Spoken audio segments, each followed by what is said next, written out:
Chapter 5. Encounters Resumed. I got up early the next day, sent 3 projects to my waiting clients, and was notified that the payments had already been transferred to my bank account. I went out by 9, visited the standby bank machine. Then, on that usual morning haze, I found myself walking the same track of the park I ventured days ago. And I was in the same coffee shop in the next 10 minutes. As usual, the shop doesn't have many people around, and the cozy sound of the barista fixing the coffee beans and pots was the only music surrounding the establishment. I sat at the same table and waited for the same guy to ask for my order. It turns out he was too busy to ever care, and I was there, clueless of what to do, to leave or to stay, or to wait for her to appear. I feel so stupid myself. I feel like it shouldn't be on my routine. I led a simpler life in my days, a darker one, with just me and my computer. Cash flying their way to my bank accounts, and lay in my bedroom at night, waiting to exist the next day after. But as soon as the sight of the yellow clothing walking inside the coffee shop, and with the same curly brown hair tangling as she sits right at the same table in front of me, makes me realize with a thought in my chest that things have changed. And living through the moment is possible, than letting the moment live itself for you. The same guy in a maroon shirt walked right next to her, and it was not so later on that she held her gaze and met with mine. And this time, I returned looking at those soft brown eyes. She blinks and a smile forms and whispers something to the guy asking for her order. The gaze is still in mine. It was only interrupted when the guy moved over to me and flashed me a knowing smile. Shall I bring you your mocha latte? I didn't have to say anything. My mind was telling me to shake my head, tell him I'd prefer my sugar-free black coffee, and have him stroll away. But I find myself saying yes to his question, and as soon as he disappears, I went back to staring at the same soft brown eyes that are now reading something from the book she was holding between her hands. I breathed, thinking of the moment. Moments like that don't last that often. She was still engrossed in her book when the guy returned to me, bringing the mocha latte, serving it with a few strips of napkin. When he was certain that I'd need nothing anymore, he left again, and I was left alone, mulling over the latte in hand. I keep on glancing at her time by time. She already emptied the cup of espresso, still absorbed over the book. I finished the mocha latte and paid the bill, and quickly marched away from the shop. When I was a few blocks away, I stared back at it, still seeing that yellow t-shirt dangling, and with a glimpse of her soft pair of brown eyes watching from a distance. When I realized I was staring, I speed up my walk, thrilled and confused at the same time, still tasting the mocha latte lingering at my lips.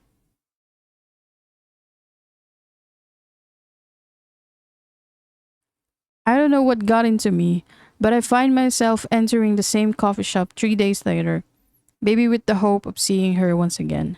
I didn't consider the thought of me talking to her, or even making an approach when she arrives, but the idea that we may be at the same time in the same shop once again strengthens my reason for getting out of the apartment for the rest of the morning.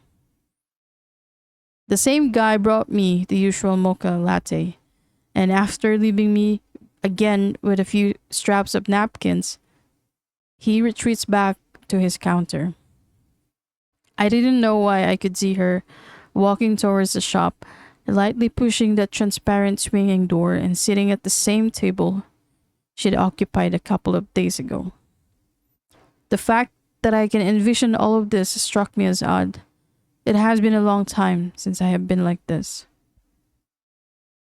All it took was a few minutes after 9 when she walked in the shop, and she is everything I perceive her to be, with the same lightness she bores as she pushes that door, her bright yellow t-shirt and white skirt embracing her every step as she walks in. I tried to keep my eyes away when she sat back at the same table in front of me, and I'm pretty sure my cheeks had all gone red when she noticed me sitting there, alone, with my mochaccino. But the morning shifted around when she walked onto my table and asked me the words that had just made it better. How about a walk in the park? It sounds like a suggestion, tinged with a mere invitation that matches the uncertainty in her voice. She was looking at me like any word that would come out of my mouth would mean the world to her, those brown eyes radiating with the thin early morning sunlight.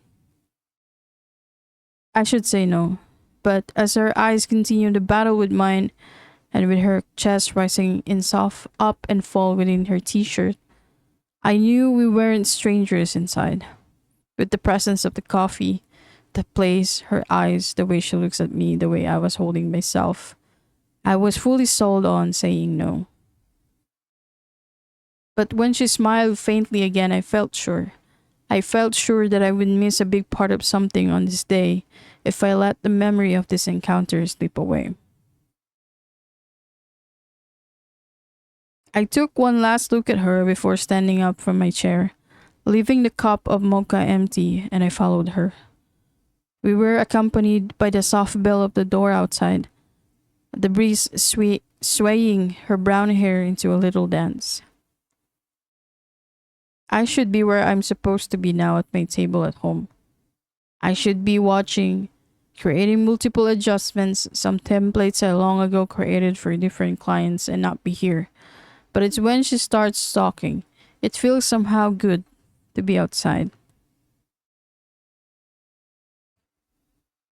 I suppose you're a writer or something like that. Maybe an artist. She twirls right around me. I can't imagine you being not one of those. You really got this artsy look all over you. I told her she was neither correct nor wrong. I simply didn't reject her intuition or even admit to it. I know I wasn't any of what she said. It's funny to think, up to this moment, I didn't know where I belong, aside from all those web development projects I have been doing for the last 2 years to survive. She could be wrong, or blind to mistake me for some artistic individual that I never am. Being mistaken as one didn't thrill me. It only adds up to the idea that I am furthermore clueless about who I am. And that honestly sucks. She might have noticed my silence and looked down at her feet. Okay, no personal questions, she mused. I'm not I'm not a coffee enthusiast as you are, I finally remarked. Did I give that impression right away? She mocks me. I tried to think of a reason why I should say yes and no. Yes, because I first saw her in that coffee shop, and no, because I wasn't paying attention to what she drinks there. I was only seeing her, how strange it may seem, thinking I only just met her. Kind of, was all I could say. She keeps a smile on her own, and we walk in silence. The morning starts slipping away to noon. A little later, she mused that we could walk over to the farthest part of the park, one insisted she stayed at last month. It was not a suggestion, it was not an offer. I can discern it was a mere request, and I can't let her down after all. We found a spot right below an old oak tree, one with a trunk that is made for couples. I didn't notice that right away, but when she squinted down to see if the space was all good to sit on, my eyes caught a heart-shaped carve on the tree, faded and marred with years. There I can read a letter E and B, struck by an arrow. She saw me checking out the carb and turned to see it too. She walked over a little close to it and touched her hand across the surface, where the letters faded on their edges. I always find this nice, she said later. Someone will carve your initials on a tree, and many will see it. Many will wonder if these names, well, some people's names, did they get together? Did they separated? Or they're really found forever? I think this is the first real deep thing she ever said this morning that I've been with her. The very first morning with her. I thought about what she said, thinking love was a complete delusion of the world through books, those novels, those films, and I firmly believe this. But for the first time in my years, I haven't felt any objection towards it. Surprisingly. Do you want to be carved here somewhere? I asked her. I wanted to know her answer. I don't know why. I just do. I'd love to, she whispered. I'd love that to eventually happen sometime later when I found someone. She looks up at me. Someone who I can carve in the nature with. As she said this, I only realized that I haven't given much thought about the matters of my heart up until this moment. And I look at her, and she was looking over the trees past the sunlight that glows her hair, and this makes me feel grateful that witnessing her like this is considered a miracle in disguise of a normality. I hadn't talked to someone so freely as this before until now. And the look she gave me once I fell silent confirmed that I have not been smitten like this before. So, what about you? She then asked me a few seconds later. Would you want your name carved on some tree? I wouldn't know, was all I could answer her. She didn't push for more questions, and I'm grateful for that because then I wouldn't have to pretend that I have some great stories and answers to tell when I have none. She thought about my answer for a moment, and instead of asking another one, she suggested us to go back and call it a day. This has been nice, she finally said when we were near the coffee shop. By the way her voice reached my ears, I know she was saying goodbye, and that I had to. It's only been a few minutes with us together, but I can't seem to imagine any other days without ending every morning this way, that I can have the chance to spend with her, only if she would allow me. She faced me, looking all hopeful and shy at the same time, waiting for me to say something in reply to what she just said.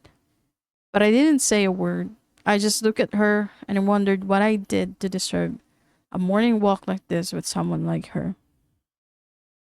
Reading my mind, she asked me if we could share a coffee table at the same shop anytime this week. Okay, I agreed.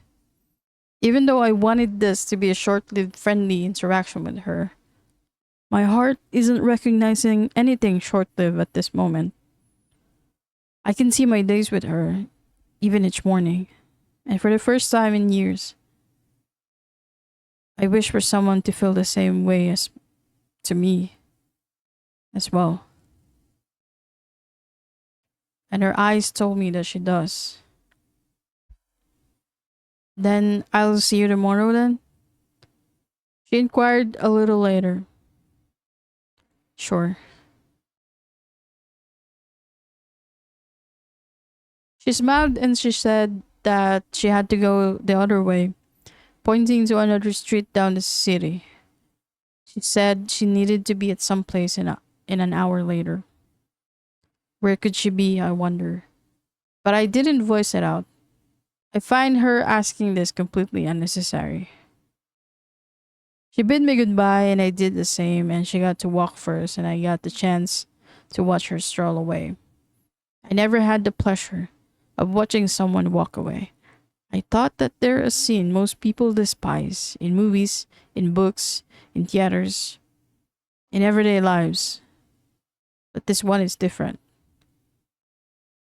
Because I knew deep inside me that she would come back, regardless of the day, regardless when and how, regardless if the sun is smiling right below us or or the moon watches us in complete silence. She would come back as she promised, and I would be here to welcome her, as I agreed. Later that night, I sat back in my bed, staring at the wall, trying to sleep, and trying to replay her name in my mind. Evan. Her name is Evan. Even when I close my eyes, I speak it in my mind, followed by the image of her brown eyes bursting in my reverie. I felt something unexplainable.